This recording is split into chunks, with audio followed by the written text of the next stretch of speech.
सुबह का समय था। गांव की कच्ची सड़क पर हल्की धूल उड़ रही थी। सूरज अभी अभी निकला था और खेतों पर हल्की सुनहरी रोशनी फैल गई थी। सड़क के किनारे एक छोटा सा ढाबा था। ढाबे के ऊपर एक पुराना बोर्ड टंगा था, रघु का ढाबा, घर जैसा स्वाद। गांव से गुजरने वाले ट्रक ड्राइवर, बस वाले और गांव के लोग अक्सर यहाँ रुकते थे। कोई चाय पीने आता, कोई नाश्ता करने और कोई सिर्फ गपशप करने। ढाबे के अंदर चूल्हा जल रहा था। रघु बड़े ध्यान से कढ़ाई में दाल चला रहा था।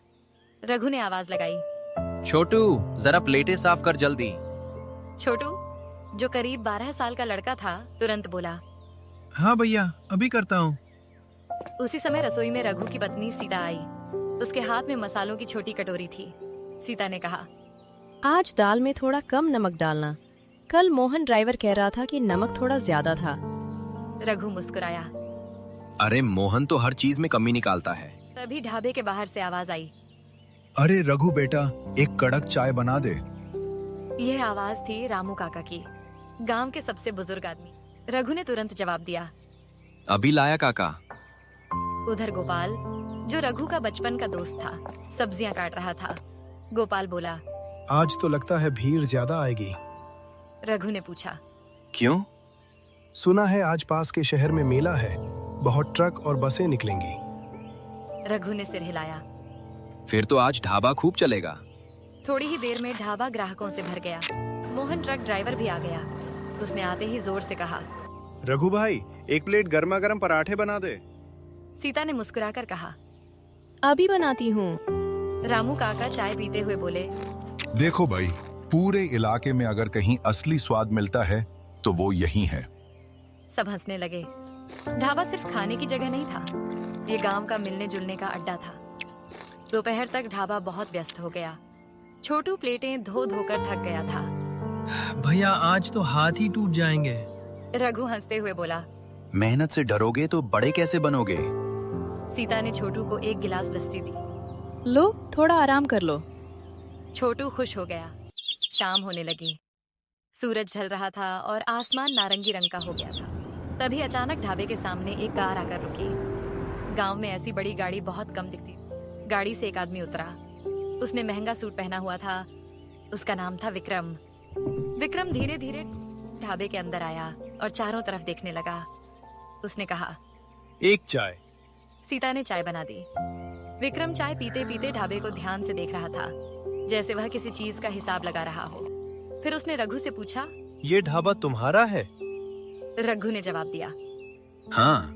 विक्रम मुस्कुराया। अगर तुम चाहो तो मैं इसे बड़ा होटल बना सकता हूँ। रघु चौंक गया। होटल? हाँ, ये जगह बहुत अच्छी है, हाईवे के पास है, यहाँ बड़ा बिजनेस हो सकता है। रघु चुप हो गया। सीता दूर खड़ी सब सुन रही थी। उसे विक्रम की बातों पर थोड़ा शक हुआ। विक्रम जाने से पहले बोला, सोच लो, मैं कल फिर आऊंगा। और वह अपनी गाड़ी में बैठकर चला गया। विक्रम के जाते ही रामू काका बोले, बेटा, शहर वालों पर जल्दी भरोसा मत करना। मास्टर जी, जो पास के स्कूल में पढ़ाते थे, उन्होंने भी कहा।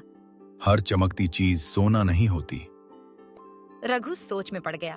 दूसरी तरफ विक्रम फोन पर बात कर रहा था। पप्पू, ढाबा बहुत बढ़िया है।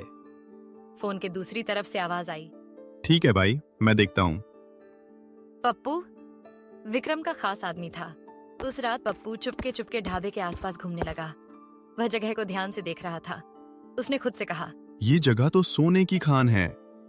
रात काफी हो गई थी। ढाबा बंद करने का समय आ गया। छोटू घर चला गया। गोपाल भी निकल गया। अब ढाबे पर सिर्फ रघु और सीता थे। सीता ने कहा, मुझे उस विक्रम पर भरोसा नहीं है। रघु ने पूछा, क्यों? पता नहीं, उसकी बातें अजीब लग रही थीं। रघु ने कहा, शायद वो सच में मदद करना चाहता हो। अचानक ढाबे के पीछे से अजीब आवाज आई। सीता घबरा गई। ये आवाज कैसी है? रघु लॉन्टेन लेकर पीछे गया, लेकिन वहां कोई नहीं था। अगली सुबह ढाबे पर फिर भीड़ लग गई। तभी एक पुलिस जीप आकर रुकी। जीप से उतरे इंस्पेक्टर खन्ना। वे सीधे ढाबे के अंदर आए।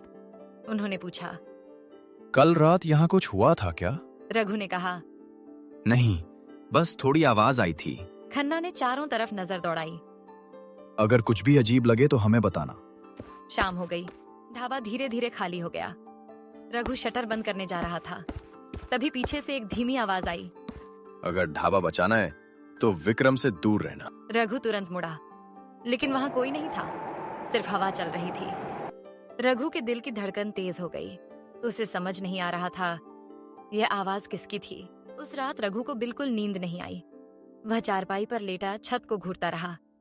उसके दिमाग में एक ही सवाल घूम रहा था, वो कौन था? सुबह होते ही सीता ने देखा कि रघु की आंखें लाल थीं। उसने पूछा, तुम सोए नहीं क्या? रघु ने धीरे से कहा, सीता, कल रात जो हुआ वो मुझे ठीक नहीं लग रहा। सीता ने गंभीर होकर पूछा, क्या तुमने किसी को देखा? रघु बोला, नहीं, लेकिन आवाज साफ थी और वो मुझे चेतावनी दे रहा था। सीता ने गहरी सांस ली। मैं पहले ही कह रही थी, वो विक्रम ठीक आदमी नहीं है। ढाबे पर धीरे धीरे भीड़ जमा होने लगी। रामू काका, मोहन ड्राइवर, मास्टर जी, सब अपने अपने अंदाज में बैठे बातें कर रहे थे। लेकिन आज रघु का ध्यान काम में नहीं लग रहा था। तभी गोपाल उसके पास आया। क्या हुआ भाई, सुबह से चुप चुप है?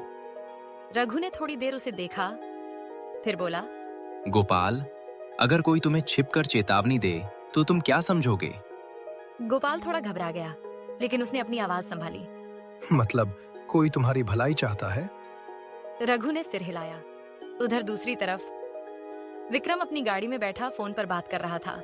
पप्पू, अब ज्यादा देर नहीं करनी, मुझे वो ढाबा हर हाल में चाहिए। फोन के दूसरी तरफ से पप्पू बोला, चिंता मत करो भाई, आज रात काम हो जाएगा। उस रात ढाबा बंद होने के बाद चारों तरफ सन्नाटा था। छोटू पानी भरने पीछे गया। तभी उसने देखा कुछ लोग अंधेरे में जमीन खोद रहे थे।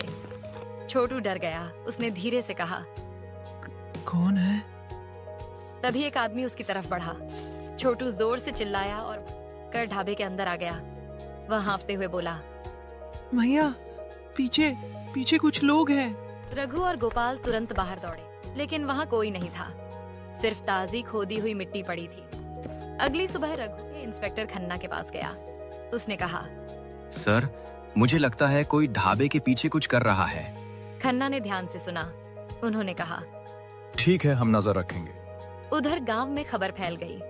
रामू काका, मास्टर जी और सरपंच हरिराम ने गांव वालों की बैठक बुलाई। सरपंच बोले, अगर कोई हमारे गांव के ढाबे पर कब्जा करने की कोशिश करेगा तो हम सब मिलकर उसका सामना करेंगे। सबने एक साथ कहा, हाँ। शाम को विक्रम फिर ढाबे पर आया। इस बार उसके चेहरे पर मुस्कान कम और घमंड ज्यादा था। उसने रघु से पूछा, सोच लिया? रघु ने सीधे उसकी आंखों में देखा। हाँ, मैंने सोच लिया है। विक्रम ने पूछा, तो क्या फैसला है? रघु ने साफ शब्दों में कहा, मैं अपना ढाबा नहीं बेचूंगा। विक्रम का चेहरा सख्त हो गया। उसने कहा, सोच लो, बाद में पछताओगे। रघु ने जवाब दिया, जो सही है वही करूंगा। विक्रम बिना कुछ बोले चला गया।